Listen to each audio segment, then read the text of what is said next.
မိမဘယ်လိုလဲစမောဦးစုံနေဖြစ်နေရတော့မိမအန်ဒီဒါနိုးလာပြီ မလဲကွာမမမရဘူးပဲဖြေစမ်းမ ရှင်တခုမှမမမေ့ဘူးလားကျမရှင်ပြစ်စုပေးနေသူနာပြုပါ ဗျာ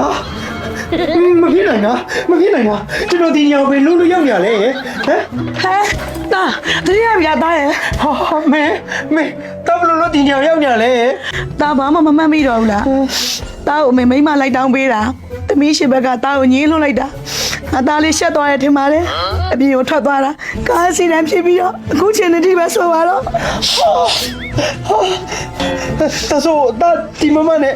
ဘာမှမဟုတ်ဘူးပေါ့ ဆီယမလေးကတာကိုပြေးစလို့အတွက်အမေခေါ်ပေးထားတာတာရဲ့ ဟုတ်တယ်ရှင်တကြီးမင်းနေတော့ကျမကိုရောင်မိမဆိုပြီးခေါ်နေတာ တာကိုမေပြောစရာရှိတယ်တာစိတ်ခိုင်ခိုင်တာတော့